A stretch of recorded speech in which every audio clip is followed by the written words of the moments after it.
잠시 우리의 인생사를 한번 생각해 보시기를 바라겠습니다. 우리는 지금 많게는 70세, 80세, 또 적게는 10대 이렇게 인생을 살아왔는데, 지금까지 많이 경험한 인생들 가운데에서 즐거움이 있었고 기쁨이 있었고 행복한 시간을 한번 쭉 생각해 보세요. 그리고 우리 안에 또 어둡고 슬프고 불행이 있었고 낙심이 있었던 그런 환경을 한번 생각을 해보세요. 우리는 행복하기를 원하고 사랑하기를 원하고 섬기기를 원하고 용서하기를 원하고 축복하기를 원합니다. 이러한 말을 듣기만 하여도 우리의 마음은 굉장히 행복하고 우리가 이 말 단어로만을 갖고도 굉장히 위로를 많이 받습니다. 그런데 우리가 또한 시기가 있고 미움이 있고 다툼이 있고 긴장이 있고 파탄이 있고 분열이 있다. 이러한 또 단어를 생각을 하면은 우리는 참 이 단어는 듣기도 싫고 생각하기도 싫은 그러한 단어인 것을 알게 됩니다. 근데 이런 모든 것들이 보니까는 결정짓는 하나의 단어가 또 하나가 있더라는 겁니다. 우리가 서로 사랑하고 서로 행복하고 서로 섬기고 이러한 단어를 형성하는 것, 또한 시기가 있고 미움이 있고 다툼이 있는 이러한 단어를 형성하는 것을 보니까는 이것이 하나의 관계 안에서 형성이 되는 것을 우리가 볼 수가 있습니다. 사랑도 서로의 관계 안에서 이루어집니다. 용서도 관계에서 이루어지고 있죠. 시기도 관계에서 이루어지고 있고 분열도 어떤 관계 안에서 이루어지고 있는 것을 우리가 보게 됩니다. 그러니까 모든 문제의 시작은 관계 안에서 이루어졌고, 또한 모든 문제는 이 관계 안에서 이어지고 있는 것을 우리가 볼 수가 있습니다. 우리가 서로 믿고 사랑하는 관계 안에서는요, 항상 그 관계는 기쁨이 있고 행복이 있는 관계인 것을 알 수가 있어요. 그런데 또 갈등이 있고 불신이 있는 그 관계 안에서는 무엇이 나타나느냐? 아픔의 결과가 나타나고 있는 것을 우리가 알 수가 있습니다. 그러니까 결국 우리의 인생사는 관계의 인생사다라는 것을 우리가 알 수가 있는데, 그러면은 우리는 이 인생에서 나타나는 이 두 가지 관계를 한번 잘 생각해 보시기를 바라겠습니다. 첫 번째는 우리가 수직의 관계라고 이야기합니다. 하나님과 나와의 관계인 것을 알 수가 있습니다. 우리는 이 땅에 살아가면서 반드시 우리는 모든 사람들은 반드시 하나님을 만나야 합니다. 하나님을 만나서 그 하나님과 아름다운 관계가 잘 형성되어야만 됩니다. 그리고 두 번째는요, 우리가 이 땅에 살아가면서 사람과 사람 안에서 이루어지는 이 수평적인 관계가 이루어집니다. 내가 지금 누구를 만나고 있느냐, 그 사람과 내가 어떤 관계를 유지하고 있느냐 하는 것은 참 중요한 일인 것을 우리가 알 수가 있습니다. 이렇게 관계가 중요합니다. 그런데 우리는 다 아시는 바와 같이 이 십자가는 우리가 형통이라고 이야기를 합니다. 십자가의 복음 안에는 형통이 있고 십자가는 축복입니다. 그런데 이 십자가는 보면은 수직만을 가지고도 십자가가 이루어질 수가 없는 것이고, 수평만을 가지고도 이 십자가는 이루어질 수 없는 것을 우리가 볼 수가 있습니다. 온전한 십자가는요, 수직과 수평의 관계가 잘 어우러져서 조합을 이루어야만이 십자가인 것을 알 수가 있습니다. 그러니까 우리는 십자가 안에서, 예수 안에서 복받기를 참 많이 원하고 우리의 삶이 형통하기를 너무너무 많이 원하는데, 우리는 혹시라도 지금 나의 삶이 십자가의 형통을 내가 사모하고 있음에도 불구하고 혹시라도 나는 수직과의 이 관계만을 내가 지금 원하고 있지는 아니하는가? 그러면은 온전한 십자가가 될 수가 없는 것이고, 또한 어떤 사람은 하나님과의 관계를 등한히 여기고 사람과의 관계만을 중요시 여기는 또 사람도 있습니다. 우리 십자가는 하나님과 우리와의 그 관계 안에서 사랑이 잘 이루어져야 되고, 또한 하나님은 사람과 사람 안에서의 그 관계를 잘 이루어 나갈 때의 형통이다라고 말씀을 하고 있습니다. 하나님과의 관계가 가장 중요합니다. 하나님과 지금 내가 어떠한 관계가 있느냐에 따라서 내가 지금 내 믿음이 어느 정도 수준에 지금 올라가 있고, 내가 지금 침체되어 있거나 내가 지금 낙심하고 있거나 아니면 나는 지금 잘 믿음이 성장하고 있는가, 이 관계를 잘 한번 생각해 보시기를 바라겠습니다. 하나님과 지금 나와의 관계에서 분명히 문제가 생겼는데 나는 지금 그 사실을 내가 우리가 지금 모른 채 너무 안일함에 빠져 있는 것은 아닌가, 한번 우리의 믿음을 다시 한번 점검해 보시기를 주님의 이름으로 부탁을 드리겠습니다. 사무엘 하를 보면은 이 다윗의 행적에 관하여서 주로 많이 기록을 하고 있는 것을 우리가 알 수가 있습니다. 이 사울 왕이 죽고 나서 이제는 유다의 왕으로 다윗이 세워집니다. 다윗이 기름 부음을 받습니다. 이때부터 다윗의 삶은 승승장구의 삶인 것을 우리가 알 수가 있습니다. 다윗이 어느 곳에 나가서 싸우든지 간에 하나님은 그 다윗과 함께 하심으로 인하여서 싸우는 대로 다 이기게 하셨습니다. 그리고 그 다윗이 차지하는 영토는 우리 하나님이 아브라함에게 주시기로 약속하신 그 영토의 지경까지 다다르게 된 것을 우리가 볼 수가 있습니다. 그래서 성경은 다윗은 강성하여지고 사울의 집은 점점 약하여지고 있다라고 기록을 하고 있습니다. 이 다윗이 이제 통일 왕국을 이루고 난 이후에 다윗이 하나님을 향한 이 열심을 한번 잠시 보시기를 바라겠습니다. 다윗은 이 70여 년 동안에 하나님의 임재가 있는 이 법궤가 다른 곳에 있는 것에 대하여서 굉장히 마음이 아팠어요. 그래서 다윗이 왕이 되고 난 이후에 하나님의 임재가 있고 하나님이 함께 하시는 그 법궤를 다윗의 성으로 가져오기 시작합니다. 다윗의 성으로 옮기면서 얼마나 다윗이 기뻤든지 축제를 벌이면서 그 백성에게 특식을 제공하는 그러한 일을 합니다. 또한 다윗은 자신은 백향목으로 지은 궁궐과 같은 좋은 집에서 살고 있는데 하나님의 법궤가 지금 장막 안에 거하는 것을 보고 속상해해요. 그래서 다윗이 하나님의 성전을 짓기로 작정하는 것을 보게 됩니다. 다윗은 어떠한 일을 행할 때마다 다윗에게 따라오는 수식어가 무엇이었느냐? 여호와께 묻자와 가로되라고 하면서 어떠한 일이 내 앞에 펼쳐질 때에 내가 어떠한 선택을 해야 할 때에 다윗은 항상 하나님께 먼저 하나님의 뜻을 물어가는 그러한 생활을 하였습니다. 그것이 다윗의 현 신앙의 모습인 것을 알 수가 있습니다. 다윗이 하나님께 물어봅니다. 그리고 하나님이 다윗에게 응답하십니다. 그러면은 다윗은 그 응답을 듣고 움직이고 그 음성에 순종합니다. 그러니까 다윗은요 무엇이었냐면은 하나님이 인도하시는 대로만 순종하겠다는 거예요. 하나님의 권위가 왕의 권위인 내 권위보다 훨씬 높다는 것을 다윗은 이 평상시에 그의 삶 통해서 이루어지면서 그렇게 믿음의 고백을 하고 나라를 통치한 것을 우리가 볼 수가 있습니다. 그런데 이렇게 하나님을 향하여서 아름다운 최상의 관계를 맺었던 이 다윗이 점점 영적인 침체의 늪에 빠지기 시작합니다. 영적인 안일함이 다윗을 공격하기 시작합니다.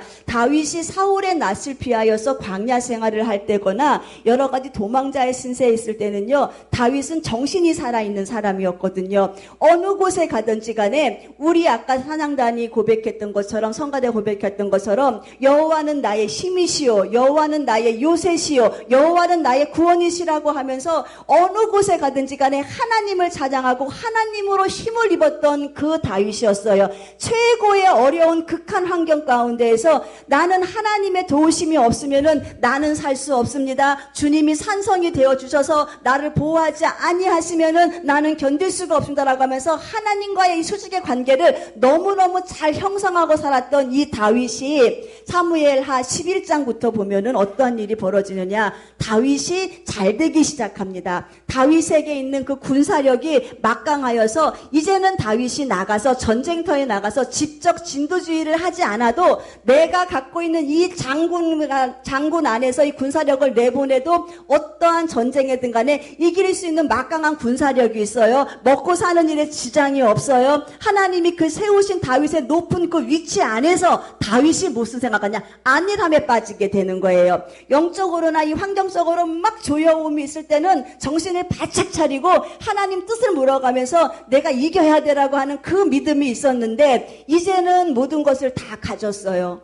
모든 것을 다 갖고 나니까는 정신이 풀어지기 시작합니다. 영적인 안일함, 침체의 늪에 빠지게 됩니다. 사무엘하 11장 2절에 보면은 저녁에 늦게 침상에서 일어났다 그럽니다. 저녁에 다윗이 그 침상에서 일어나서 왕궁 지붕이를 거닐다가 우리아의 아내 바세바를 보고 그를 취하는 간음죄를 짓기 시작합니다. 이전까지 다윗은요, 하나님이 싫어하는 일에 대해서 목숨을 내놓고 그 일을 하지 않았던 사람이에요. 심지어는 자기의 대적 원수인 그 사울을 죽임에 있어서도 다윗은 하나님의 뜻을 이루어가고 하나님 말씀대로만 순종하려고 힘썼던 이 다윗의 엄청난 그 몸부림이 있었는데, 이제는 육체적으로 편하고 나니까는 이제는 다윗이 하나님 말씀의 궤도 안에서 벗어나기 시작하는 것을 볼 수가 있습니다. 아버지께서 모세를 통하여서 계명으로 주신 간음하지 말라고 하는 7계명을 어깁니다.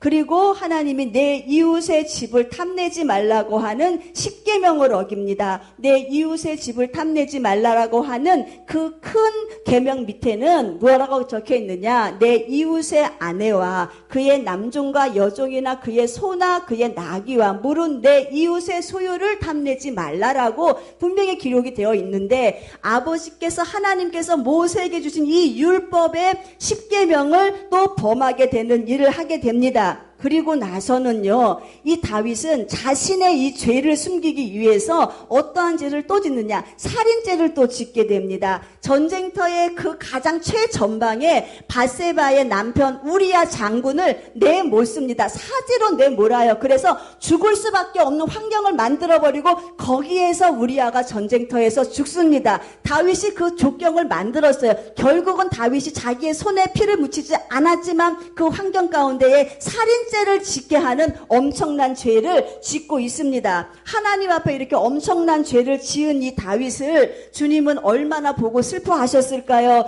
다윗의 그 죄를 짓고 나서 다윗은요, 그런데 조금도 스스로의 꺼리낌이 없었어요. 죄가 이렇게 무서운 거예요. 죄가 처음에 한 번의 그 죄는요, 양심의 꺼리낌, 하나님이 사람에게는 다 양심을 주셨기 때문에 한 번의 죄는요, 우리가 꺼리낌이 와요. 그런데 이 죄를 또 짓고 나면은요, 간음죄 졌죠. 이웃의 아내를 탐내는 죄 졌죠. 살인죄까지 짓고 나도 이 다윗의 마음에는 이 죄에 대하여서 무방비 상태가 되고 이 마음이 화인 맞아서 딱딱히 굳어져가는 그러한 모습을 보게 됩니다. 적어도 이 하나님이 보내신 나단 선지자의 그 지적이 있기까지, 하나님이 나단 선지자를 보내서 하나님의 말씀을, 하나님의 음성을 주시기 전까지 다윗은 아주 떳떳한 죄 안에서, 범죄한 그 은혜 안에서도, 범죄한 그 상황 가운데서도 굉장히 떳떳한 생활을 하고 있는 것을 우리가 볼 수가 있습니다. 이 다윗의 사건을 보면서 무슨 생각이 듭니까? 성령의 사람도 무너질 수 있다는 거예요. 믿음의 사람도 무너질 수가 있습니다. 성령의 사람도 타락할 수가 있어요. 그래서 주님이 우리들에게 고린도서 10장 12절에 선줄로 생각하는 자는 넘어질까 조심하라라고 주님이 우리에게 경고를 하고 계십니다. 우리가 믿음 충만하다 그래서, 우리가 성령 충만하다 그래서 사단이 우리를 포기하는 것이 아니에요. 사단은요, 믿음 충만하고 성령 충만하고 예배 잘 드리는 우리들을 잠시 방치하고 있는 것 같아 보이지만은요, 이 사람이 어떠한 일 가운데에 하나님과 관계가 조금만 틈이 나기를 사단은 기다리고 있는 거예요. 하나님과의 관계 안에서 이 다윗이 철두철미한 하나님의 그 관계 안에서 환경이 편안해지니까는 하나님을 향한 기장의 끈을 놓기 시작하고, 사랑의 끈을 놓기 시작하고, 도움의 끈을 놓기 시작하면서부터 다윗의 영혼의 사단이 들어가서 이렇게 죄를 짓게 하는 것처럼, 성령의 사람이 기도의 끈을 놓죠, 예배의 끈을 놓죠, 그리고 환경이 잘됨으로 인하여서 하나님께 도와달라고 하는 이 생활, 하나님을 향해서 간절한 이 소망을 올려드리는 이 끈을 놓음과 동시에 사단은 이렇게 우리를 공격해서 넘어뜨리려고 합니다. 지금 오늘 우리가 읽은 본문이 무엇이냐면요, 이러한 엄청난 죄악 가운데 있었던 이 다윗을 하나님은 나단 선지자를 통해서 보내셔서 말씀을 주시는 거예요. 그리고 깨닫게 하시는 거예요. 하나님의 음성을 들은 이 다윗이 그 자리에서 무릎을 꿇고 기도하기 시작합니다. 그러면서 눈물의 기도의 내용이 오늘 이 말씀인 것입니다. 하나님이요, 내 속에 정한 마음을 창조하시고,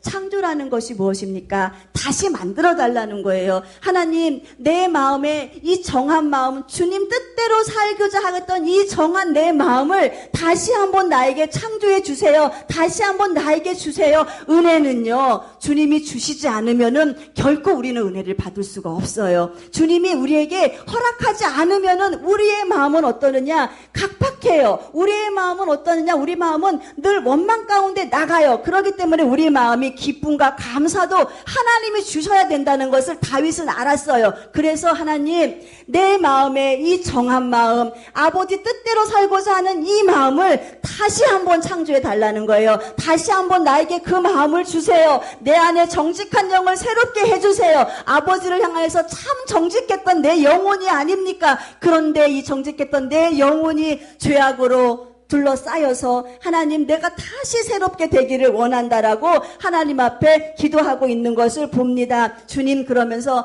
내가 갖고 있는 이 군사력, 내가 갖고 있는 저 백성들, 내가 갖고 있는 저 높은 영토, 이것은 지금 나에게 아무 소용이 없다는 거예요. 주님, 나는 주님을 빼앗기면 안 된다고 하면서 하나님을 향해서 관계 회복을 기도하고 있는 거예요. 나는 주 앞에서, 나를 주님 앞에서 쫓아내지 마세요. 하나님, 주님은 죄인을 싫어하시는 것을 이 다윗이 알기 때문에 자신의 죄가 드러나니까 우리 주님께 쫓겨나감을 당하면 어떡할까 하는 자신의 이 구원의 문제를 가지고 애통하며 기도합니다. 거룩한 주님의 성신을 나에게 거두어가지 마세요. 그러면서 이 구원의 기쁨, 주님과 나와의 과거에 아름다웠던 이 찬양의 관계, 위로의 관계, 협력의 관계의 그 구원의 기쁨을 다시 한번 나에게 회복시켜 주세요. 그러면서 이 기도하는 내용을 우리가 오늘 볼 수가 있습니다. 다윗도 이렇게 기도함으로 인하여서 하나님께 다시 한번 내 마음에 합한 자다. 너는 죄를 제대로 잘 보고 그 죄 안에서 회개했구나. 이 관계를 회복하기 위해서 내가 갖고 있는 모든 것을 다 포기하면서 명예도 포기하고 권세도 포기하고 왕권도 다 포기하면서 지금 내 앞에 무릎 꿇어서 회개했구나. 너는 내 마음에 합한 사람이야. 우리 하나님은요, 무엇을 가지고 합한 사람의 그 마음을 인정하시느냐? 아버지 앞에 상한 심령을 가지고 나가서 회개하는 자, 하나님보다 나는 높은 사람이 결코 아니라고 인정하는 사람, 이 마음을 보고 주님은 기뻐하신다는 거예요. 너는 내 마음에 합한 사람이야. 네가 갖고 있는 이 엄청난 이 유다 지역의 이 권세를 가지고 지금 너는 충분히 나를 떠나서 모든 권세를 누릴 수 있는 그 힘이 너에게는 막강한 힘이 있었지만 너는 그걸 소중히 여기지 않고 나와의 관계를 소중히 여겼어 라고 하면서 하나님은 이걸 칭찬하신 것을 우리가 볼 수가 있습니다. 그렇다면 우리는 주님과의 지금 내 관계가 어떤가 한번 생각을 잘 해봐야 돼요. 우리도요, 우리의 삶 가운데에 여러 가지 문제로 인하여서 우리도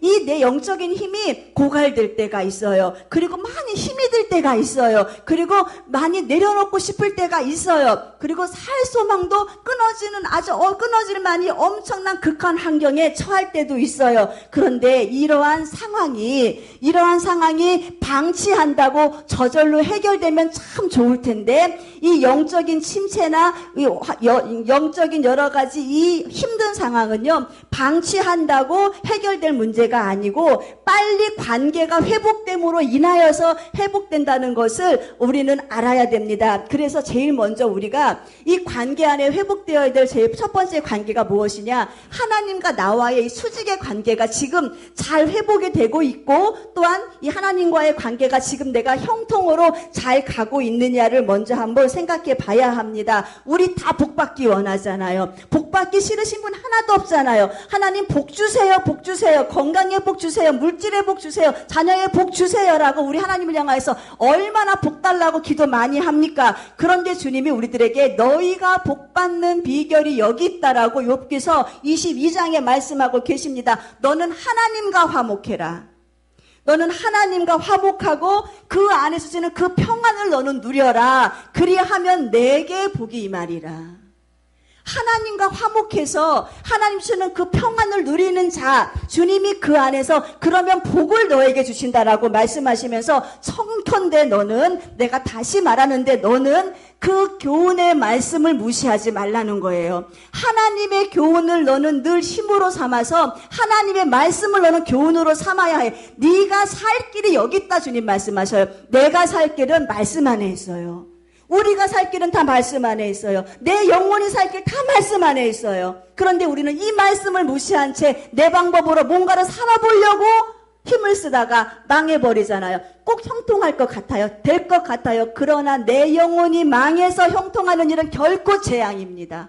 내 영혼이 주님과의 관계에서 벗어나서 내 삶이 혹시 형통했다면 그건 재앙이에요. 내 영혼 지옥 가는데 우리는 분명히 알아야 될 것은 하나님과 나와의 이 형통의 관계 안에서 하나님이 복을 주시는 게 가장 귀한 복인 것을 우리는 아셔야 됩니다. 생사화복을 누가 주관하십니까? 하나님이 주관하셔요. 여러분 당장 내가 지금 죽기 싫다고 나 안 죽겠다고 뻗게 보는 사람 있어요? 못해요. 하나님이 지금 부르시면은 나를 지금 부르시고 나를 지금 살리시고 나에게 지금 화를 주시고 복을 주시는 분이 다 하나님의 손 안에 있는데 그 하나님을 내가 지금 만약에 등지고 내가 내 방법대로 한번 성공을 해보자고 내가 지금 나가고 있다면은 나는 하나님과의 관계에서 형통한 사람이 아니에요. 하나님을 등을 쥐고 나가서 사는 삶이 형통의 삶은 결코 아닌 것을 우리 주님은 말씀하고 있죠. 세상에서도 우리가 줄 잘 서자 그러잖아요. 요즘 유행하는 뭐 강호동 라인, 유재석 라인, 누구 라인 해가지고 줄 잘 쓰면은 그 밑에 애들도 같이 막 이렇게 뜨는 세상에서도 나한테 영향력을 주는 사람한테 우리는 잘 줄서기를 잘하려고 하는 그런 게 있어요. 하물며 우리가 우리의 생사화복을 주관하시는 하나님을 대적해서 우리가 잘 될 일이 뭐가 있겠습니까? 이 영적인 회복이 이래서 중요한 거예요. 내가 영적으로 회복하지 않으면은 하나님과 내와의 관계가 지금 어그러지고 있고 하나님과의 나의 관계가 어그러지는 삶의 현장에서 열매가 무슨 열매가 나타나겠냐는 겁니다. 다윗을 예를 들어서 말씀했지만은요. 하나님의 자녀들도 일하는 사람들도 굉장히 많이 좌절을 많이 느꼈어요. 그러니까 성령의 사람이라 그래서 우리가 매사가 다 승승장구 올라가는 게 아니에요. 침체에 빠질 수도 있어요. 다윗이 침체에 빠졌던 것처럼 모세가 그랬잖아요. 모세가 이스라엘 민족을 데리고 가나안까지 들어가는데 이 광야의 생활에서 저 패역한 저 백성들 보세요. 지금도 하나님이 내려주시는 그 만나를 먹으면서 아버지가 보내시는 메추라기를 자기들을 잡아 먹으면서 하나님을 향해서 끊임없이 지금 기적을 경험하고 하나님 나와 동행하심을 구름기둥으로 보여주시고 불기둥으로 보여주시고 내가 지금 너와 함께 하겠다고 하는 눈으로 지금 보면서도 지금 이스라엘 민족은 하나님을 향해서 원망하고 패역해요. 참다 못한 모세가 뭐랍니까? 주님, 이 패역한 저 백성을 내가 끝까지 데리고 가야겠습니까? 나 죽여주세요. 차라리 나를 죽여서 이 공고함에서 좀 나를 건져달라고 순간 영적으로 침체된 것을 우리가 보게 됩니다. 엘리야는 어떻습니까? 갈멜산에서 바알의 우상들, 바알을 섬겼던 그 우상들 850명을 한꺼번에 죽이는 엄청난 영적인 대승을 거둔 이 엘리야가요. 어떤 일이 벌어지느냐? 스스로 광야로 들어가서 거기에서 자기가 얘기를 해요. 주님 기도해요. 주님 나 죽기를 원합니다. 나 죽기를 원해요. 하나님 넉넉하오니 지금 내 생명을 취하옵소서 라고 하면서 엄청난 영적인 전쟁을 딱 이루어가지고 승리를 딱 하고 나니까는 그 승리 안에서 안도하던 이 엘리야에게 사단은 갖다 공격을 하기 시작합니다. 예레미야는 어떻습니까? 하나님의 백성들에게 돌아와라, 회개하고 돌아와라. 너희들 지금 포로 생활에서 돌아올 수 있는 방법은 너희가 회개해야 돼. 너희가 회개하고 다시 주님 앞에 돌아가야 돼. 끝없이 회개를 외치는 이 예레미야를요, 사람들은 핍박했어요. 그리고 이 예레미야를 갖다가 감옥에 가다 버렸어요. 그러니까 예레미야가 순간 낙심이 오니까 하나님, 나는 다시는 주님 복음 전하지 않으랍니다. 나는 다시는 내 입에서 주님 말하지 않겠습니다. 라고 하면서 그 침체의 위기를 겪게 되는 것을 우리가 알 수가 있어요. 영적인 침체는 누구나 다 올 수 있어요. 아무리 기도를 많이 하는 사람이든 아무리 하나님을 향하여서 사랑한다고 고백했던 다윗도 영적인 침체를 만나게 된 것을 우리가 볼 수가 있습니다. 그런데 이 사람들이요, 영적인 침체를 만나서 거기서 끝이었다면은 참 불쌍한 사람들이었을 거예요. 그런데 모세도 예레미야도 엘리야도 우리가 다시 보게 될 이 세례 요한도 자기의 그 침체에서 일어났던 사람이에요. 다시 주님과의 관계를 회복하고 하나님 맡겨주신 사명이라면은 내가 죽으면 죽으리라라고 하는 그 사명 붙잡고 다시 가서 결국은 세례 요한은 사명 붙잡고 가다가 순교를 당했고 모세는 그 사명 붙잡고 가다가 아버지께서 약속하신 가나안 땅까지는 못 들어가서도 그 민족을 거기까지 인도하는데 쓰임 받았고 이렇게 영적인 사람은 침체를 경험할 수 있지만 그 침체를 극복하고 일어나는 사람 그러니까는 의인은 7번 넘어져도 8번 일어나는 사람 악인은 넘어짐으로 엎드려짐으로 인하여서 일어나지 않으니까 못 일어나니까는 재앙이 그에게 임한다. 일어나지 못하는 것은요 무엇이냐 내가 꼭 영적으로 침체되어 있는데 하나님 왜 재앙이 내게 임합니까? 기도하는 네가 기도하지 않았잖아.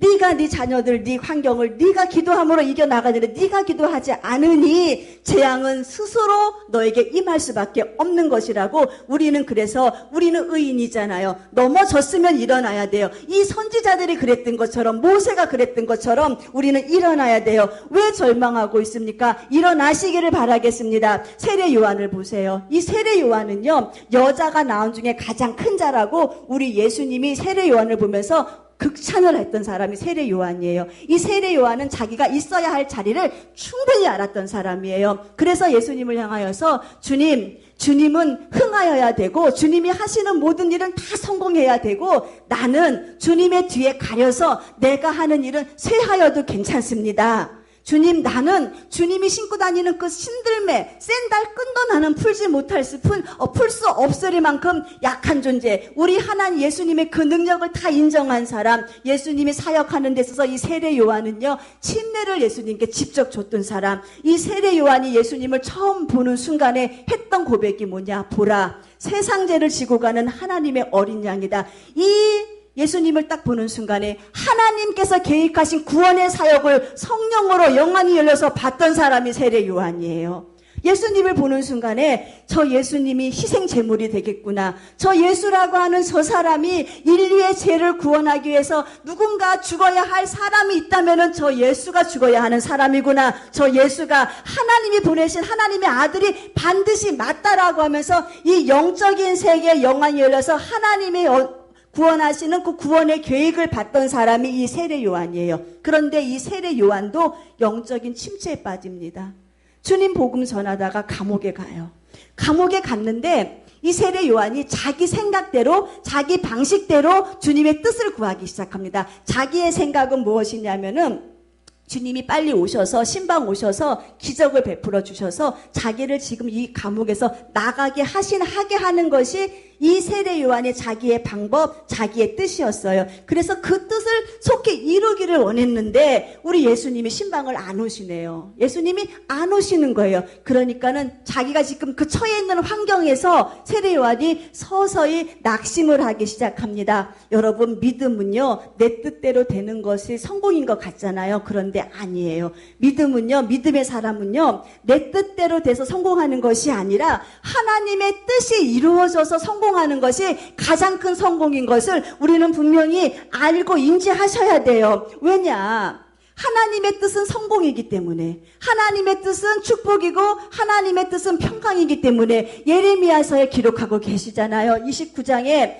너희를 향한 내 생각이라는 거예요. 사랑하는 백성들을 향한 하나님의 생각이 어떠하냐? 너희를 향한 내 생각은 저주가 아니라는 거예요. 근심이 아니라는 거예요. 너희를 향한 내 생각은 저주도 아니고 근심하는 환경도 아니고 너희를 향한 내 생각은 축복이고 너희를 향한 내 생각은 평안이라는 거예요. 주님은 그 계획을 가지고 지금 우리를 인도하고 지금 우리를 보호하시고 그 계획 가운데 지금 우리를 끌고 가고 계시는데 지금 당장 내 안에서 주님의 계획이 안 이루어졌다 그래서 지금 현실을 바라봤던 세례 요한이 우리가 지금 누구 기다려야 합니까?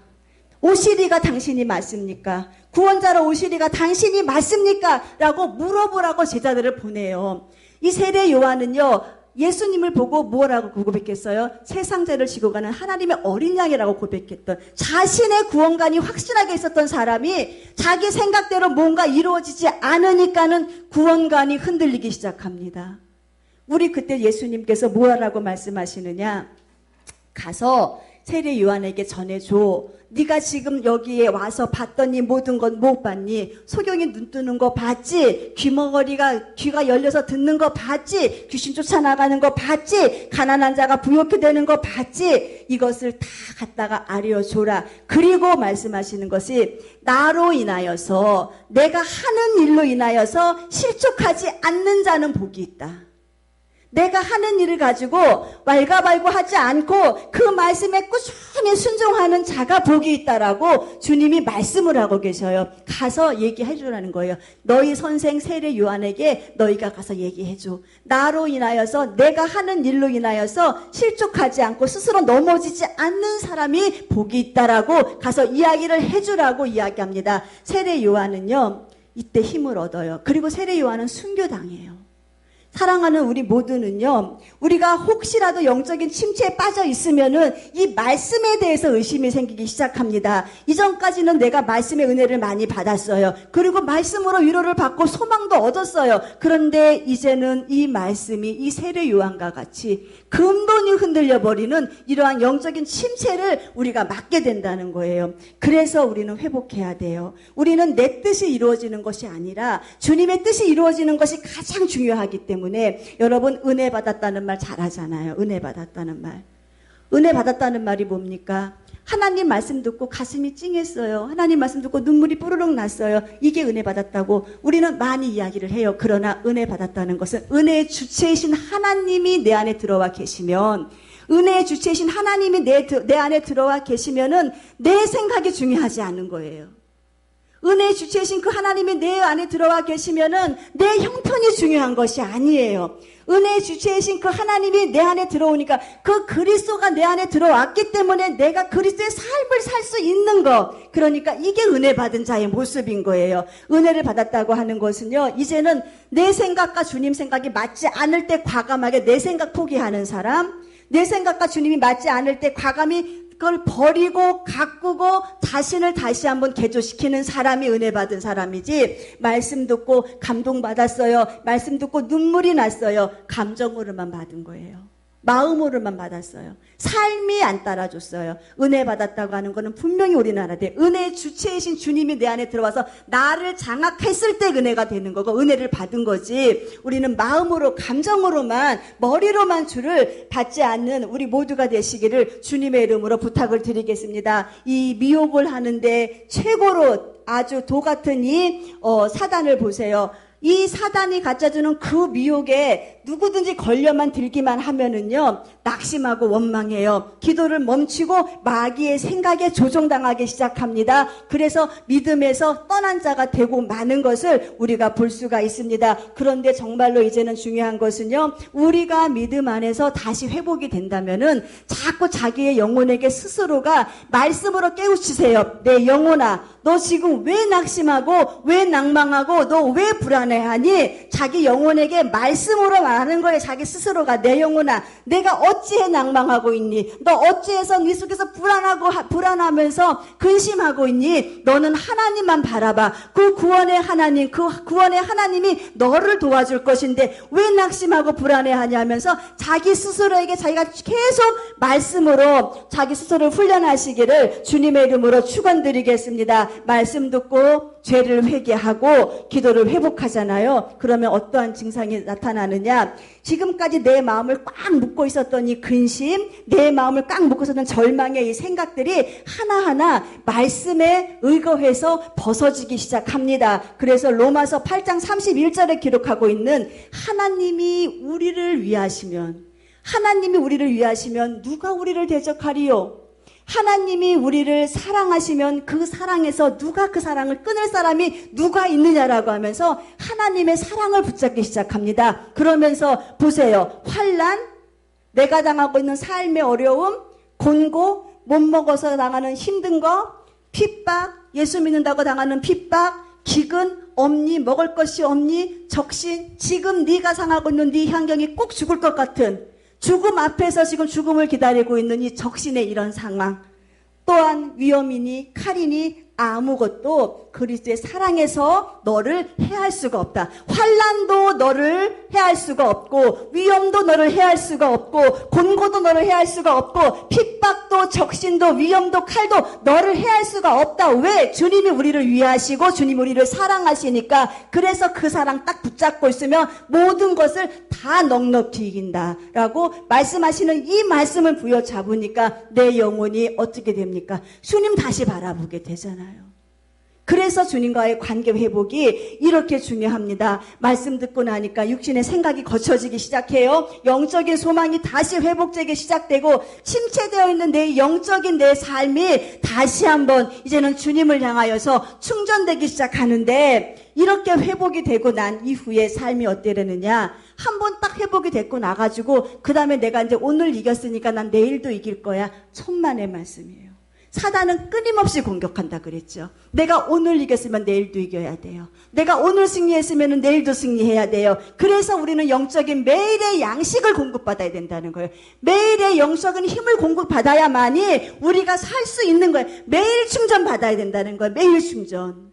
어제는 꼭 이겼는데 오늘은 왜 순간에 내 마음에 낙심이 생기는지, 왜 내 환경이 보고 이렇게 나 어디로 돌파구를 찾고 나가야 하는데 이 환경만 보이는지, 순간순간 사단은요 우리를 이렇게 넘어뜨리라고 합니다. 그렇기 때문에 매일의 삶이 중요해요. 로마서 8장 31절 이후의 말씀을 집에 가서 계속 묵상하세요. 하나님, 주님이 나를 사랑하시는데 나를 누가 대적합니까? 주님이 나를 사랑하시는데 이 사랑에서 누가 나를 끊겠습니까? 어떠한 문제도 주님에서 이 사랑에서 나를 끊을 수가 없으니 내가 그 주님 사랑 붙잡고 나는 넉넉히 이기는 사람이 될 것이라고 하는 자기 스스로에게 주님 주시는 생명의 말씀을 계속 공급하여서 승리하시는 우리 모두가 되시기를 주님의 이름으로 축원드리겠습니다. 그 다음에는 뭐예요? 수직의 관계, 회복의 관계, 두 번째 수평의 관계예요. 사람의 관계예요. 이 사람이라는 것은 인간, 사람 인자의 사이 간자, 사람과 사람이 만남을 통하여서 이루어지는 형체, 가정도 사람과 사람의 만남, 우리 교회도 사람과 사람의 만남이잖아요. 그런데요, 참 사람끼리 너무나 딴 세상에서 살던 사람이 같이 만나가지고 하나를 이룬다는 것이 참 쉬운 일이 아니에요. 그래서 함께 살다 보니까는 많이 부딪히고 많이 아파하는 경우도 있어요. 어떤 사람은 내 마음에 딱 들고 나를 많이 위로해 주기도 하고, 어떤 사람은 나에 있는 이 힘마저도 뺏어가는 사람이 있어요. 그런데요, 어떤 사람의 그 말 하나로 우리는 막 억울하고 답답할 때도 있어요. 사람의 관계이기 때문에 그래요. 그래서 만약에 다시 만날 사람이 아니라면은 그냥 우리가 그냥 넘어갈 수 있어요. 그런데 언젠가는 또 봐야 될 사람, 다시 만나야 될 사람, 이런 사람이 우리 안에 있으면은요 굉장히 불편하고 힘이 들어요. 영적으로 막 고갈이 돼요. 그런데 주님께서 뭐라고 위로의 말씀을 주시느냐? 이 말씀은 저에게 주시는 말씀이에요. 하나님이 로마서 12장 17절 21절에 말씀하시기를 아무에게도 악으로 악을 갚지 말아라.